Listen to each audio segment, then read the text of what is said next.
The afternoon sun streamed through the tall windows of the community center, casting long shadows across the wooden floor. About 30 kids sat scattered around the auditorium, some nervously flipping through sheet music, others clutching instrument cases like lifelines. The air smelled like old wood and anxiety. 12-year-old Daniel sat in the very last row as far back as he could get without actually leaving the room. His sneakers had holes in them, covered up with black marker his foster mom had handed him that morning. His jeans were too short, showing his ankles, and his jacket had someone else's name written on the tag inside. Everything he wore came from the donation bin at the church on 5th Street. He'd almost chickened out that morning. When Mrs. Patterson, his foster mom, had signed the permission slip, she hadn't even looked at what it was for. She just scribbled her name while talking on the phone, waved him out the door. There were 3 other kids in that house, and Daniel had learned pretty quick that being invisible was easier than being noticed. But here he was anyway, because of a promise he'd made 2 years ago, standing in a hospital room that smelled like disinfectant and dying flowers. Next, a woman's voice cut through the chatter, sharp and impatient. Daniel watched as a girl with a violin walked onto the stage. She was maybe 14, wearing a dress that probably cost more than everything Daniel owned combined.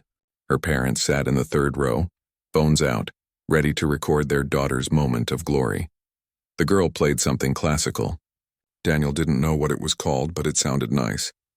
Technically good. Safe. When she finished, the woman with the clipboard nodded, made some notes, and called the next name. This went on for almost 2 hours.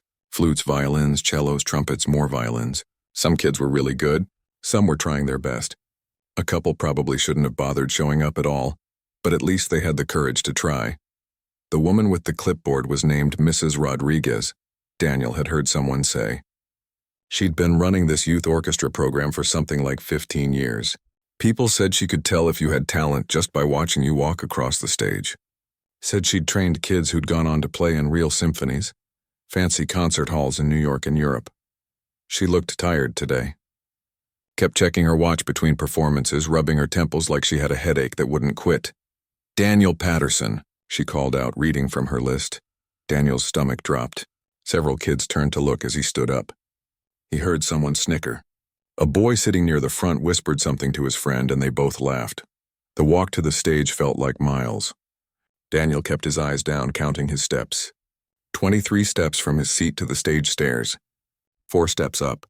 12 more to center stage. Mrs. Rodriguez looked him up and down, and Daniel saw it. That look. The one that said she'd already made up her mind about him before he'd even opened his mouth. He'd seen that look 100 times before. From teachers, from store clerks who followed him around like he was going to steal something, from the parents of kids who suddenly weren't allowed to hang out with him anymore once they found out he was from foster care. "What instrument do you play?" she asked. Her voice wasn't mean, exactly, just done. Like she'd already spent all her patience on the 20 kids before him and had nothing left to give. "Piano," Daniel said quietly. A man sitting next to Mrs. Rodriguez, some assistant or something, let out this long sigh, like Daniel had just told them he wanted to fly to the moon. "We've had 12 pianists already today," the assistant said, looking at Mrs. Rodriguez instead of Daniel. "Maybe we should—" "If this kid can actually play the piano," Mrs. Rodriguez interrupted, and there was this edge to her voice now, this barely controlled frustration. "I mean really play, not just bang out chopsticks or something he learned from a YouTube video. I'll drop right here." She gestured dramatically at the stage floor. A few people in the audience laughed. Not cruel laughter exactly, more like the tired kind, the kind that comes at the end of a long day when everyone's patience is worn thin. Daniel felt his face get hot. His hands balled into fists at his sides, fingernails digging into his palms. "All right, let's make this quick," Mrs. Rodriguez continued, waving toward the grand piano that sat stage left. "Show us what you've got. We have 20 more auditions to get through." Daniel walked to the piano. It was beautiful. A Steinway grand, black and glossy, the kind of instrument he'd dreamed about but never thought he'd get to touch. The bench was real leather, not the cracked vinyl one from the mall music store. When he sat down, it was at exactly the right height. He placed his hands on the keys. They were cool and smooth under his fingers. Real ivory, not plastic. He could feel the difference immediately. Behind him, he heard someone shifting in their seat, Mrs. Rodriguez tapping her pen against her clipboard. That impatient rhythm that said, "Hurry up, we haven't got all day." Daniel closed his eyes, and just like that, he wasn't in the community center anymore. He was in a different room, a smaller room with peeling wallpaper and a space heater that barely worked. His mom sat next to him on a donated keyboard with 3 broken keys, her thin hands guiding his. "Music is the only thing they can't take from us, baby," she'd told him once. Her voice had been rough from cigarettes and hard living, but when she talked about music, it got softer, gentler.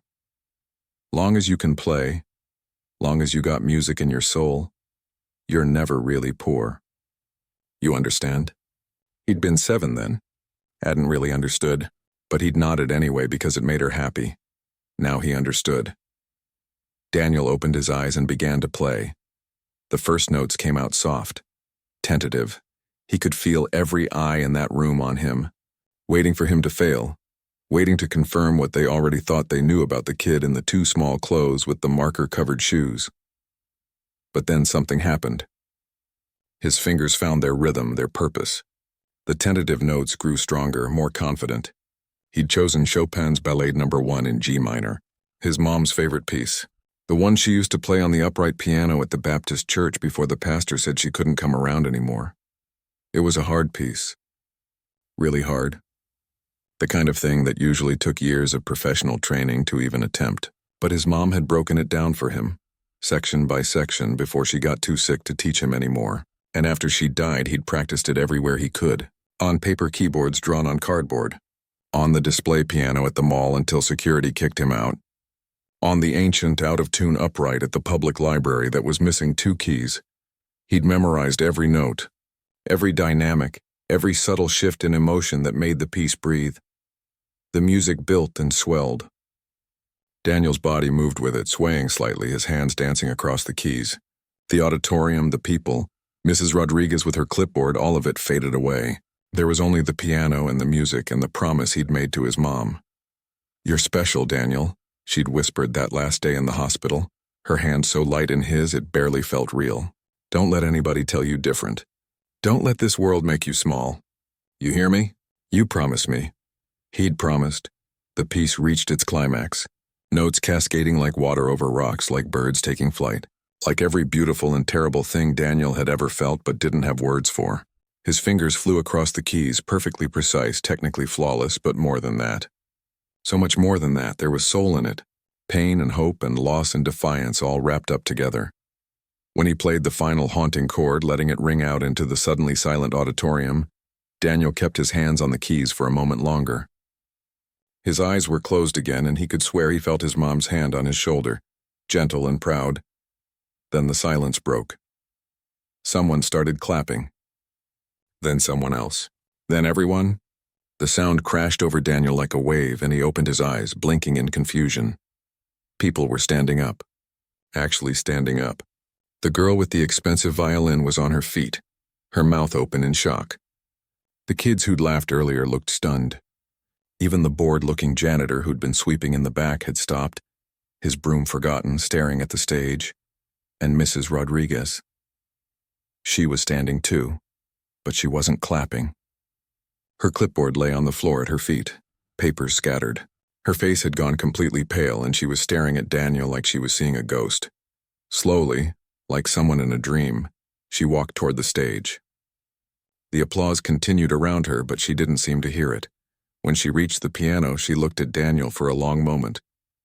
Really looked at him this time. Not at his clothes or his shoes or where he came from. Just at him. "Where?" she said, and her voice came out rough, almost choked.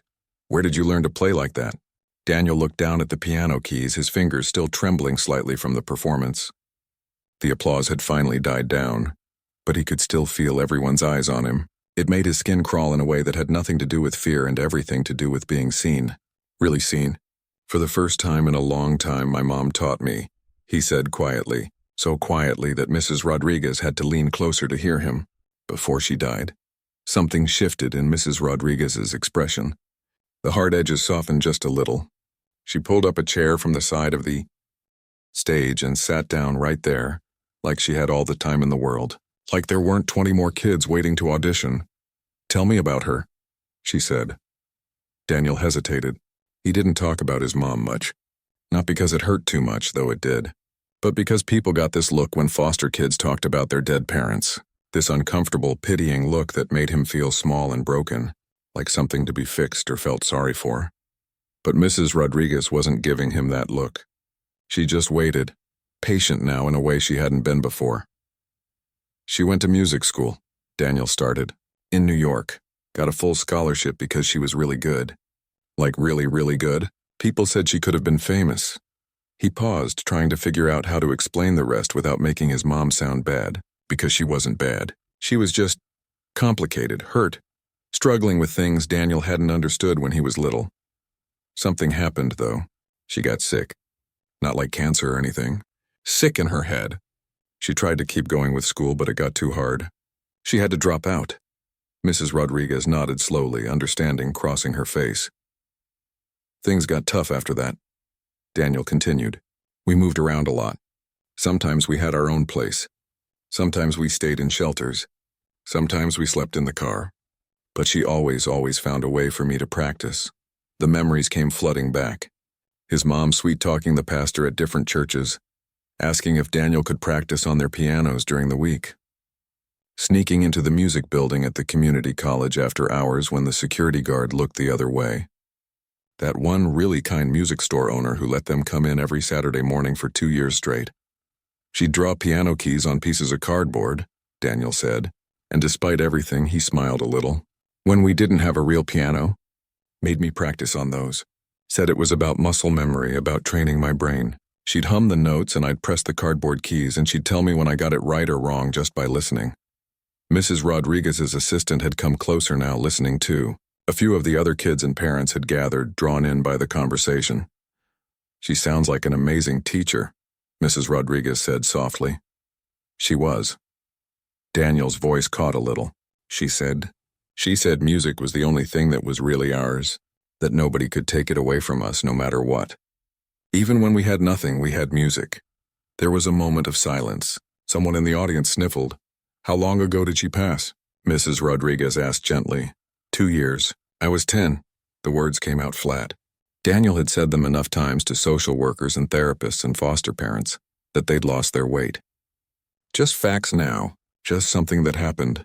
"And you've been in foster care since then?" Daniel nodded. "How have you been practicing?" This question came from the assistant director, whose name Daniel still didn't know. "Do you have a piano at your foster home?" Daniel almost laughed. "No. Mrs. Patterson, she's got 4 of us kids staying with her. There's barely room for beds, let alone a piano. So where?" Mrs. Rodriguez leaned forward, genuinely curious now. "The mall," Daniel said. "There's a music store there, you know, the big one near the food court. They have this display piano. Every day after school I go there and play for exactly 1 hour. That's how long before the manager comes over and tells me I have to leave." He saw several adults exchange glances. The kind of glances that said they were thinking things, feeling things, but didn't know what to say. "The library has an old piano too," Daniel added. "It's missing 2 keys and it's really out of tune. But the librarian lets me use the study room where they keep it. I go there on weekends sometimes." "What about lessons?" Mrs. Rodriguez asked. "Have you had any formal instruction since your mother passed?" Daniel shook his head. "Can't afford lessons. But there's this app on the library computers where you can watch people play. I watch videos of professional pianists, see how they move their hands, try to figure out what they're doing. My mom taught me how to learn that way. She said if you really pay attention, really watch and listen, you can teach yourself almost anything." The assistant director looked stunned. "You learned Chopin's Ballade from watching YouTube videos?" "Not just that piece," Daniel said. "I know about 40 pieces now. All memorized. My mom started teaching me most of them before she got too sick. But I've been learning new ones on my own. Rachmaninoff, Beethoven, some Liszt. There's this one Rachmaninoff prelude I've been working on. I almost have it down, but there's this one part where my hands aren't quite big enough yet for the reach." He demonstrated the stretch, his fingers spanning an octave and a note. "My mom said I just need to wait a year or 2. My hands will grow and then I'll get it." Mrs. Rodriguez stood up abruptly. She paced a few steps away, then back. Daniel couldn't read her expression. He worried suddenly that he'd said too much, revealed too much, that maybe this was all a mistake and he should have just stayed invisible in the back row. "Daniel," she said finally, and her voice was different now, intense, almost fierce. "Do you understand how extraordinary you are? What you just played. Professionals train for years to achieve that level of interpretation, and you did it from memory, self-taught, practicing on mall display pianos and broken library instruments." Daniel shrugged, uncomfortable with the attention again. "My mom was the extraordinary one. I'm just doing what she taught me." "No." Mrs. Rodriguez crouched down so she was at eye level with him. "What your mother gave you was a gift, yes. "But what you've done with it? That's all you. The dedication, the discipline, the passion. That's yours." She stood up and turned to her assistant. "Cancel the rest of today's auditions. Reschedule them." "What?" "But Mrs. Rodriguez, we have 20 more." "I said cancel them." Her voice left no room for argument. She turned back to Daniel. "I need to talk to your foster mother today. Can you give me the address?" Daniel felt a flutter of worry in his chest. Mrs. Patterson didn't like attention, didn't like people coming around asking questions, making waves. The social worker only visited once a month, and Mrs. Patterson had made it clear that was already too much supervision for her liking. "I don't know if that's a good idea," Daniel said carefully. "Mrs. Patterson, she likes things simple, quiet. I'm going to offer her something that won't complicate her life," Mrs. Rodriguez said. "I promise. But I need to discuss your future with her. Your musical future." The words hung in the air. Musical future. Like that was something Daniel was allowed to have. Like that was something possible for a kid like him. "Okay," he said finally and gave her the address. Mrs. Rodriguez immediately pulled out her phone and started making calls. Daniel stood there awkwardly, not sure if he was supposed to leave or stay. The other kids were starting to pack up their instruments, whispering to each other, casting glances his way. The girl with the expensive violin approached him. Up close, she looked younger than he'd thought. Maybe 13. "That was incredible," she said, and she sounded like she meant it. "I've been taking lessons since I was 4 and I can't play anything like that." "Thanks," Daniel mumbled. "I'm sorry people laughed earlier when you walked up. That wasn't cool." Daniel looked up, surprised by the apology. "It's okay. I'm used to it." "You shouldn't have to be used to it," she said firmly. Then more quietly, "My teacher always says the greatest musicians are the ones who need music, not the ones who just like it. You need it, I can tell." Before Daniel could respond, she walked away. But her words stuck with him. You need it, she was right. He did need it. Music wasn't a hobby for him, wasn't just something fun to do. It was bigger than that, deeper than that. When everything else in his life was chaos and uncertainty, when he didn't know where he'd be living next month or if his foster placement would last or if anyone actually wanted him around, he had music. It was the one constant, the one thing that made sense. Mrs. Rodriguez finished her phone calls and came back over. "I'm driving you home," she announced. "We're going to talk to Mrs. Patterson together." "Right now?" "Right now." 20 minutes later, they pulled up in front of the small house where Daniel lived. The yard needed mowing. Paint peeled from the window frames. A plastic tricycle lay on its side in the driveway, one wheel missing. Daniel felt ashamed suddenly, seeing the house through Mrs. Rodriguez's eyes, seeing the shabbiness of it, the neglect. But if Mrs. Rodriguez judged, she didn't show it. She just walked up to the door and knocked firmly. Mrs. Patterson answered wearing sweatpants and an old t-shirt, a cigarette dangling from her lips. She looked at Mrs. Rodriguez, then at Daniel, then back at Mrs. Rodriguez with suspicion. "Who are you?" "My name is Helen Rodriguez. I'm the director of the youth orchestra program downtown. May I come in? I need to discuss something important regarding Daniel." Mrs. Patterson's eyes narrowed. "He in trouble?" "No, quite the opposite." Mrs. Patterson stepped aside reluctantly, letting them in. The living room was cluttered but not dirty. A TV blared cartoons. 2 younger kids sat on the couch, barely looking up as they entered. Mrs. Rodriguez didn't waste time. She launched into her proposal. Full scholarship to the youth orchestra program, private lessons with the best instructors in the city, access to practice facilities with real pianos, good pianos, as many hours as Daniel needed. Everything completely free. "And," she added, "I have a donor willing to provide a used piano for your home. Again, at no cost to you." Daniel's heart hammered in his chest. He couldn't breathe. This couldn't be real. Mrs. Patterson took a long drag on her cigarette, studying Mrs. Rodriguez through the smoke. "What's the catch?" Mrs. Rodriguez sat straighter in the worn-out armchair, meeting Mrs. Patterson's suspicious gaze head-on. There's no catch. Daniel has an exceptional gift. He deserves the chance to develop it properly. Mrs. Patterson let out a harsh laugh, tapping ash into a coffee mug on the side table. Exceptional gift, right. Look, lady, I've been doing this foster care thing for 6 years now. You know how many people have come through that door promising these kids the moon? Coaches who see athletic potential, teachers who think they're gifted, volunteers who want to mentor them. You know where all those people are now? She didn't wait for an answer. Gone. They disappear the second things get hard or complicated or inconvenient. These kids don't need more disappointment in their lives. Daniel stared at his shoes, feeling that familiar tightness in his chest. The feeling of being discussed like he wasn't even in the room. Like he was a problem to be managed rather than a person. I understand your concern, Mrs. Rodriguez said, and her voice stayed calm and steady. I really do. But I've been running this program for 15 years. I don't make offers like this lightly. What I heard today wasn't just talent. It was something rare, something that deserves to be nurtured. His mother thought she was rare too, Mrs. Patterson shot back. Look where that got her. Dead at 32. Leaving a kid behind with nothing but a head full of dreams that don't pay rent. The words landed like a slap. Daniel felt his face burn. He wanted to defend his mom, wanted to shout that she'd been sick, that she'd tried her best, that she'd loved him even when everything else fell apart. But the words stuck in his throat like always. Mrs. Rodriguez's jaw tightened. Daniel's mother gave him an incredible foundation. What happened to her was a tragedy, but that doesn't mean her son should be denied the chance to honor her legacy. Legacy. Mrs. Patterson said the word like it tasted bad. You want to talk about legacy? Let me tell you about reality.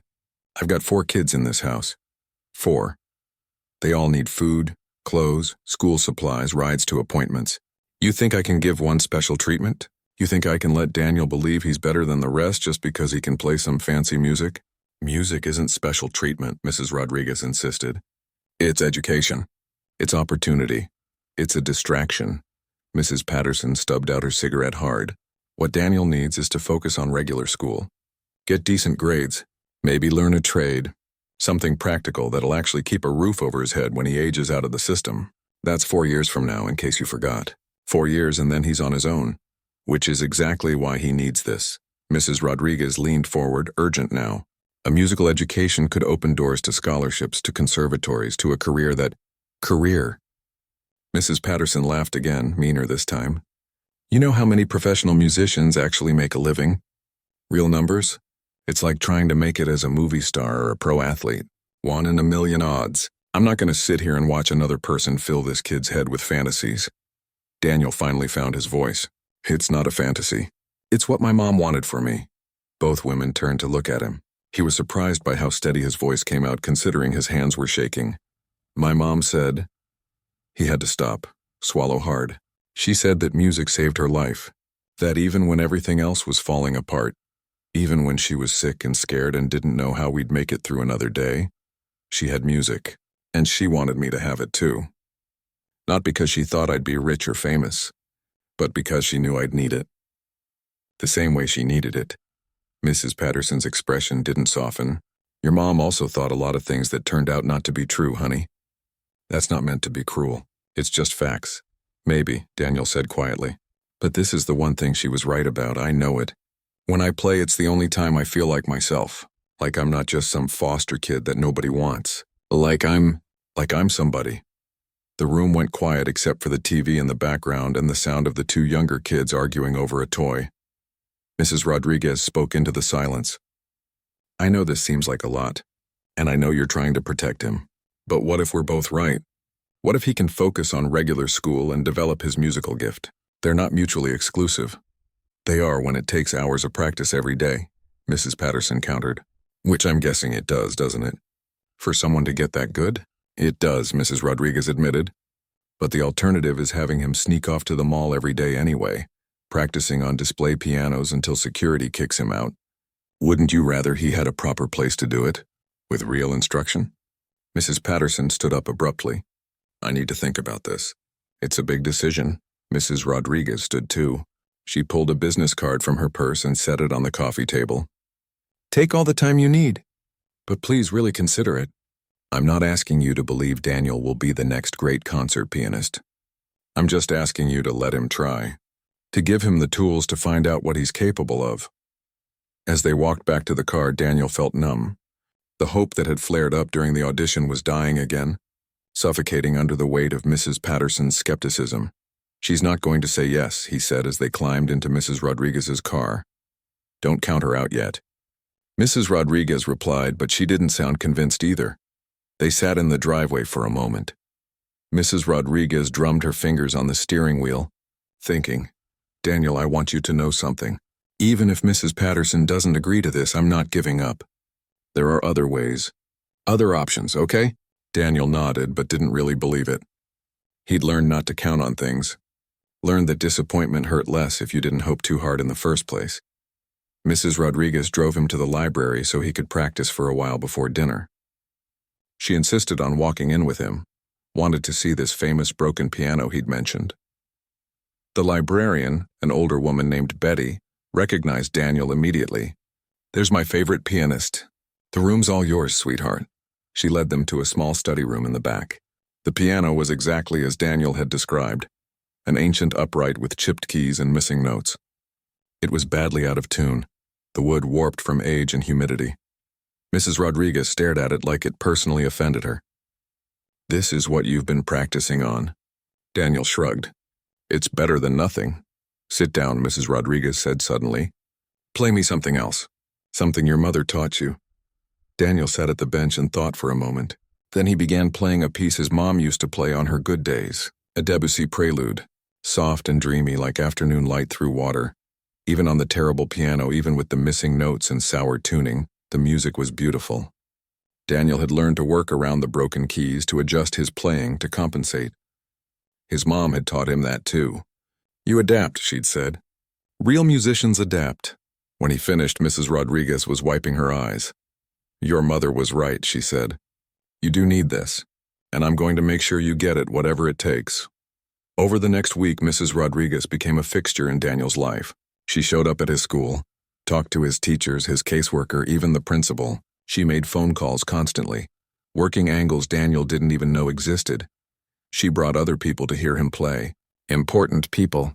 A professor from the music conservatory across town, a concert pianist who'd retired and now taught private students, a woman who ran a foundation that provided instruments to underprivileged kids. They all said the same things. Exceptional. Remarkable. Once in a generation. But Mrs. Patterson wouldn't budge.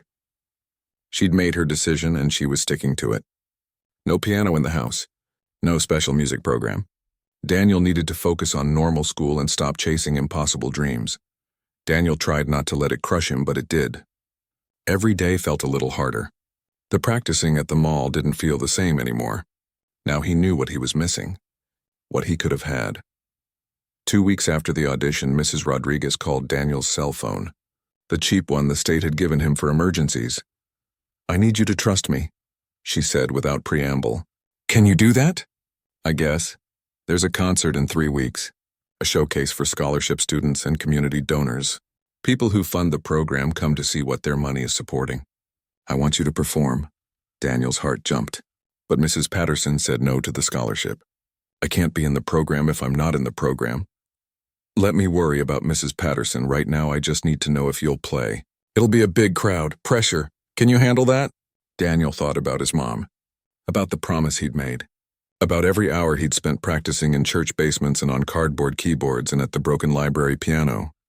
Yeah, he said, I can handle it. Good. We'll call it a guest performance.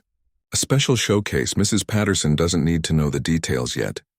Won't she find out? Eventually. But by then, Mrs. Rodriguez paused. By then, I'm hoping it won't matter. Just trust me, Daniel. Play like you played at the audition. Show everyone what you showed me. For the next 3 weeks, Daniel practiced harder than ever. Mrs. Rodriguez gave him access to a practice room at the community center after hours. She gave him a key and told him to come whenever he wanted. Morning, night, didn't matter. Daniel went every day after school and stayed until they kicked him out at closing. He worked on Rachmaninoff's prelude in C-sharp minor, the one his mom had loved but never quite perfected herself. and he composed something new. Something he called Song for Mom. It wasn't like anything he'd played before. It was all the things he couldn't say out loud. All the grief and love and anger and hope mixed up together. It was the sound of hospital machines beeping and his mom's laugh when she was having a good day and the silence after she'd gone. He poured everything into it. Every lonely night in foster homes where he didn't belong. Every time someone had looked at him like he was nothing. Every moment he'd spent missing his mom so badly he couldn't breathe. The night of the concert arrived. Daniel stood backstage in clothes Mrs. Rodriguez had bought him. Real clothes that fit properly, that didn't smell like thrift stores or someone else's life. He could hear the audience filling the auditorium. Hundreds of people, maybe more. Mrs. Rodriguez found him in the wings. "You're closing the show. After all the other students perform. Think you're ready?" Daniel's mouth was dry. "What if I mess up?" "You won't." She put her hands on his shoulders, looked him right in the eyes. "You've got this. Your mom knew it, I know it. Now you need to know it too." The other students performed beautifully. They really were talented, all of them. But Daniel barely heard them. His heart hammered too loud in his ears. Then Mrs. Rodriguez was introducing him. Saying his name. Telling some story about discovering hidden talent. The audience applauded politely, not really sure what to expect. Daniel walked out onto the stage. The lights were so bright he couldn't see individual faces. Just a dark mass of people watching, waiting. He sat at the piano. A real concert grand, perfect and gleaming. He placed his hands on the keys, and he began to play. The Rachmaninoff came first. Those opening notes rang out across the auditorium like church bells, deep and resonant. Daniel had practiced this piece so many times that his fingers knew it better than they knew his own name. But tonight felt different. Tonight every note mattered in a way they never had before. The prelude was famous. One of those pieces even people who didn't know classical music often recognized. Powerful. Haunting. The kind of music that grabbed you and didn't let go. His mom used to say it sounded like fate knocking at the door. Inevitable. Unstoppable.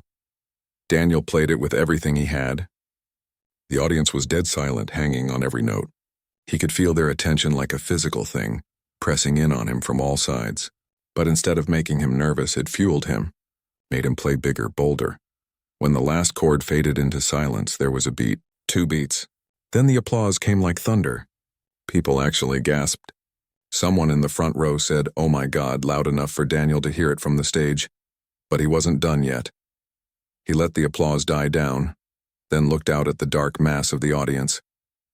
"I want to play one more piece," he said into the microphone Mrs. Rodriguez had set up. His voice sounded strange, amplified like that. "I wrote it myself. It's called Song for Mom." The audience settled back into silence. Expectant now. Daniel closed his eyes and began.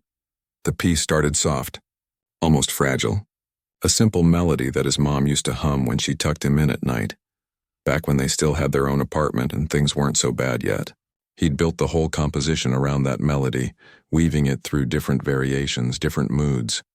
It shifted into something darker. Discordant notes representing the hospital, the sickness, the fear, the confusion of being a kid watching his mom slip away and not understanding why, not understanding what mental illness was or why medicine couldn't fix it, or why some days she couldn't even get out of bed. Then it changed again. Angry pounding chords, the rage Daniel had never let himself fully feel. Rage at the world for being so hard on her, at the people who judged her for being sick, at the system that had failed her, at himself for not being enough to save her. But slowly, the anger resolved into something else. Something softer but stronger. Acceptance maybe, or not acceptance exactly, but acknowledgement. She was gone. She wasn't coming back. But she'd given him something that death couldn't touch. She'd given him music. The piece ended on the same simple melody it had started with, that lullaby, but different now, fuller, more complete. Like it had taken a journey and come back changed. Daniel played the final note and let it ring out until it faded to nothing. He opened his eyes. The silence this time was different, heavier, thicker. Then someone started crying. Actually crying, loud enough to be heard. Then someone else. Daniel could see people in the front rows wiping their eyes, not even trying to hide it. When the applause came this time, It was mixed with something else. People were on their feet, but some of them were still crying, clapping through tears. An older man in the third row had his hand over his heart, his face twisted up with emotion. Mrs. Rodriguez rushed onto the stage and pulled Daniel into a hug. She was crying too, he realized, shaking with it. "You did it," she whispered into his ear. "My God, Daniel, you did it." She guided him off stage as the applause continued. In the wings, other students crowded around him. Some of them were crying too. The girl with the violin hugged him without saying anything. She didn't need to. But before Daniel could really process what had just happened, Mrs. Rodriguez was pulling him toward a different door. "There are some people who want to meet you. Come on." She led him to a small meeting room behind the stage. A group of well-dressed adults were waiting there, and they all turned when Daniel entered. He recognized a few faces from the audience. An older man with white hair stepped forward first. He wore an expensive suit and had kind eyes that crinkled at the corners. "Young man, that was the most extraordinary thing I've witnessed in 40 years of attending concerts. My name is Professor Vincent Chen. I taught at the conservatory before I retired." He held out his hand and Daniel shook it, overwhelmed. "The technical skill is impressive enough," the professor continued. "But that composition, that emotional depth. How old are you?" 12. "Almost 13. Professor Chen exchanged glances with the others in the room. "Remarkable. Simply remarkable. Helen, we need to talk about this boy's future. Today." Mrs. Rodriguez nodded. "That's why I invited you all here." Over the next hour, Daniel sat and listened while the adults talked about him like he was some kind of puzzle to be solved. But it wasn't the bad kind of discussion this time. Not like when social workers and foster parents debated where to place him, or whether he was too much trouble. This was different. These people were trying to figure out how to help him. Really help him. Professor Chen wanted Daniel in the conservatory's youth program immediately. A woman named Catherine, who ran some kind of foundation, offered to fund private lessons with the city's best instructors. A man who owned several music stores said he'd donate a professional-grade piano, not just some used upright, but a real instrument. Mrs. Rodriguez orchestrated it all like a conductor leading an orchestra. She'd planned this, Daniel realized. The whole concert had been a setup, a way to get these important people to see him perform, to see what he could do. But then the door burst open and the spell broke. Mrs. Patterson stood in the doorway, her face red with anger. "What the hell is going on here?" "I got a call that Daniel was performing tonight. I specifically said no to this music program nonsense." The room went silent. Daniel felt his stomach drop. Mrs. Rodriguez stood up calmly. "Mrs. Patterson, thank you for coming. Why don't you sit down and—" "I'm not sitting down." You went behind my back. "You've been having him practice for weeks without my permission." Training him for this. "This performance. I asked Daniel to play as a guest artist, showcasing the kind of raw talent our program aims to develop. Technically, he's not enrolled, so no permission was needed." Mrs. Patterson's eyes narrowed. "Don't play word games with me. You knew what you were doing." "Yes, I did." Mrs. Rodriguez's voice stayed level.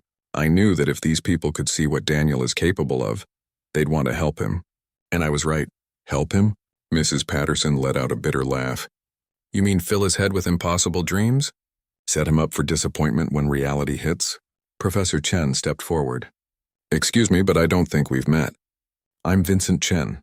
I taught piano performance at the conservatory for 35 years. I've heard thousands of students play, hundreds of very talented students. What that young man just did out there..." He paused, choosing his words carefully. "That wasn't just talent. That was genius, raw, untrained genius. And if we don't nurture it, if we let it go to waste, that would be the real crime." "Genius."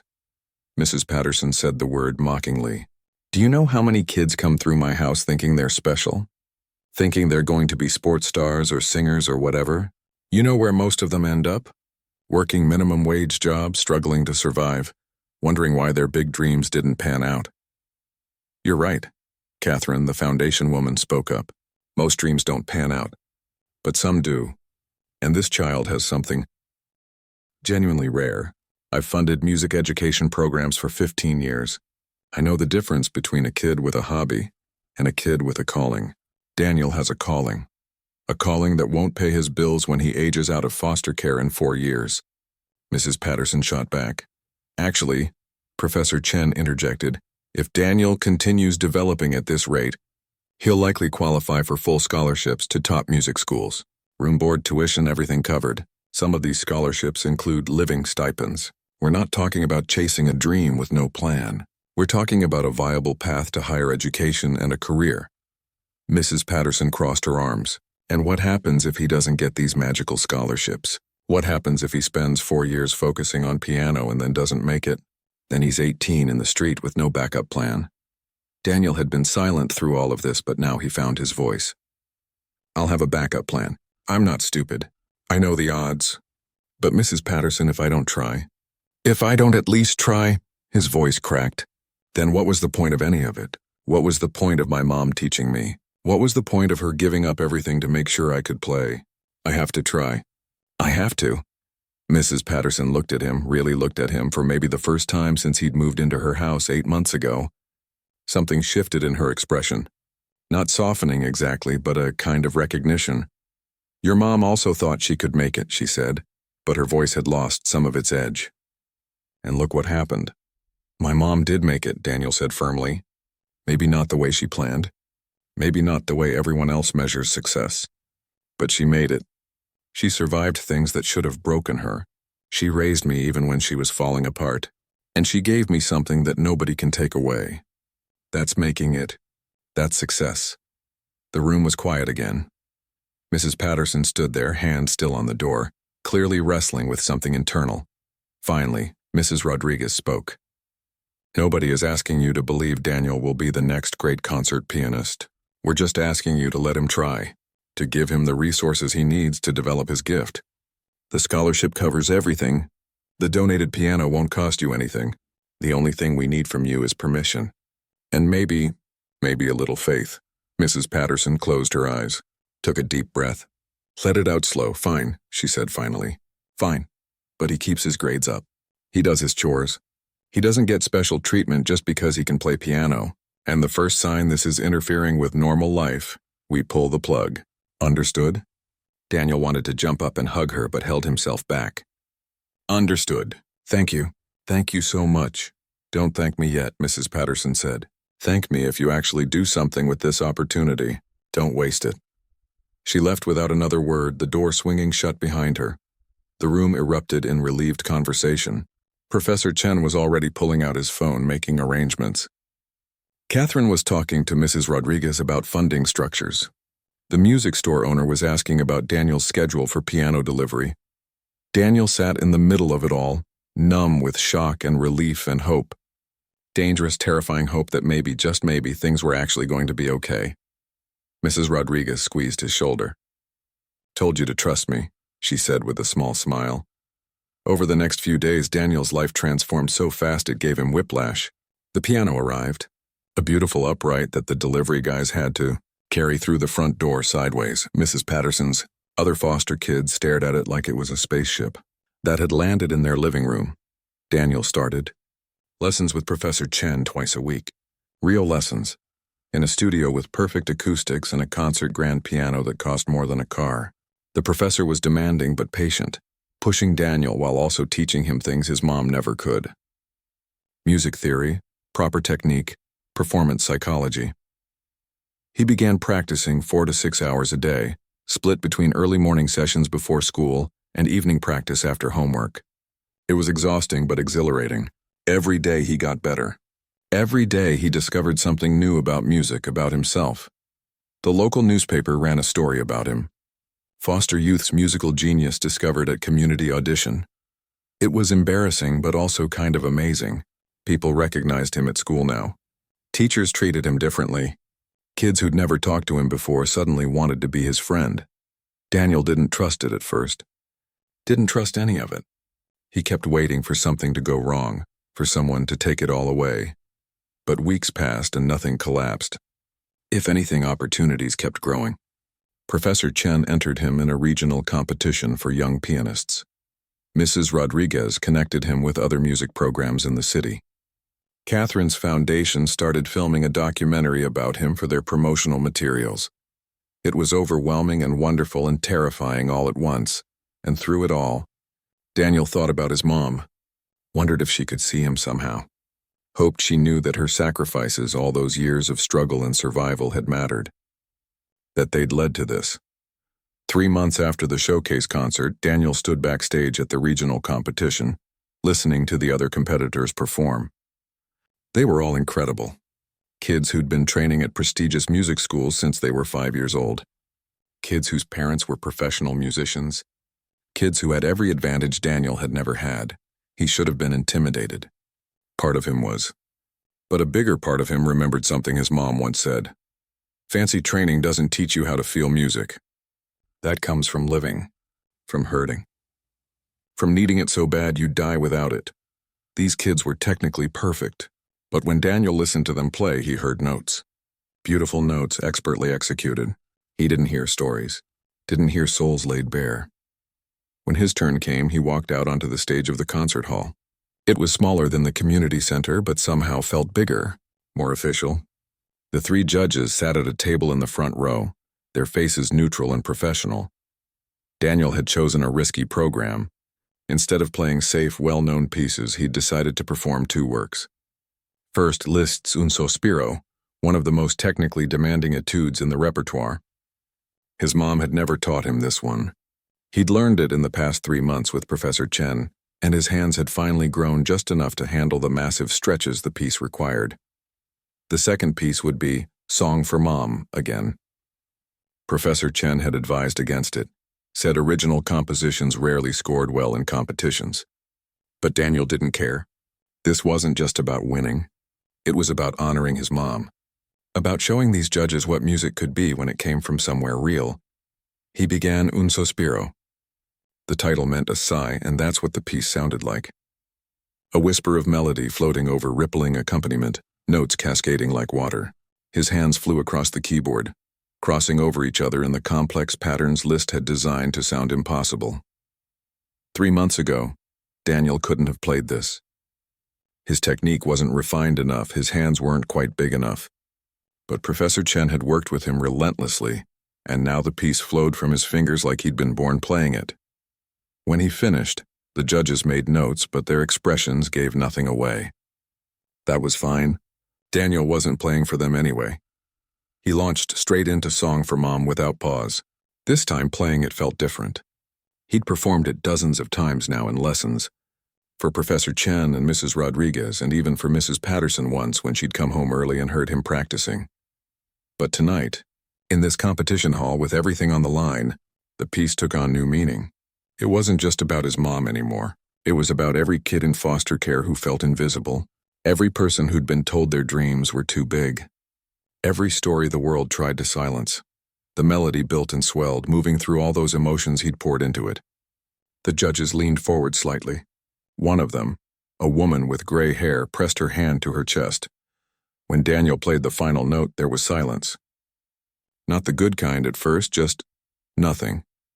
He looked up, worried he'd made some terrible mistake. Then the gray-haired judge started clapping. Just her at first, breaking protocol. Then the other judges joined in. Then the small audience scattered throughout the hall. It wasn't a standing ovation or anything dramatic, but it was real, genuine. Daniel walked off stage feeling lighter than he had in months. The results wouldn't be announced until the end of the day, after all competitors had performed. Daniel spent the afternoon in a practice room, trying not to obsess over how he'd done.